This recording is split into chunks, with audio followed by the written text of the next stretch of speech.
चाहे अपनी पसंद से शादी करें या माता पिता की पसंद में, दोनों ही परिस्थिति में परिणाम अच्छे नहीं आते। ऐसे में हम कैसे पता लगे कि शादी अच्छे आएंगे कैसे? अच्छे आएंगे कैसे? आजकल बच्चों और बच्चियों के चरित्र पवित्र नहीं है, तो अच्छे कैसे आएंगे? हमारी माताओं बहनों के पहले रहन सहन देखो। बूढ़ी, हम अपने गांव की बता रहे हैं, बूढ़ी थी पर इतने से नीचे इतना। और आज बच्चे बच्चियां कैसी पोशाकें पहन रहे हैं, कैसे आचरण कर रहे हैं। एक लड़के से ब्रेकअप, दूसरे से व्यवहार, फिर दूसरे से ब्रेकअप, फिर तीसरे से व्यवहार, और व्यवहार व्यभिचार में परिवर्तित हो रहा है। कैसे शुद्ध होगा? मान लो हमें 4 होटल के भोजन खाने की जबान में आदत पड़ गई है, तो घर की रसोई का भोजन अच्छा नहीं लगेगा।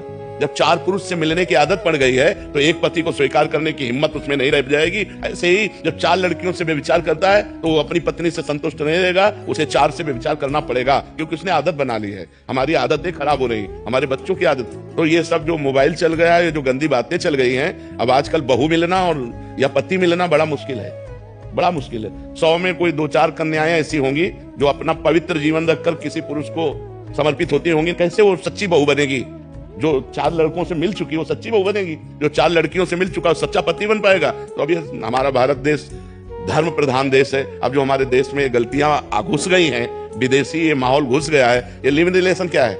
गंदगी का खजाना, गंदगी का खजाना। अरे हमारे यहाँ पवित्रता के लिए जान दे दी।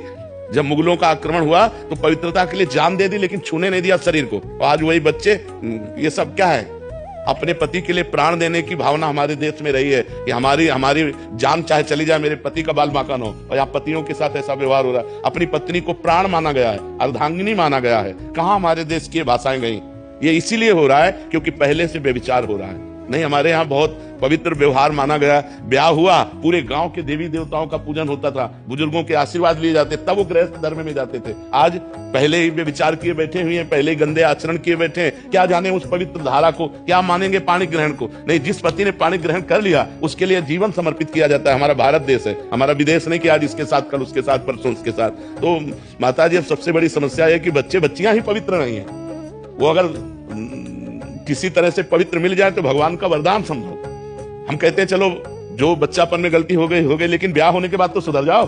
बड़ा विचित्र समय है, बड़ा विचित्र समय है।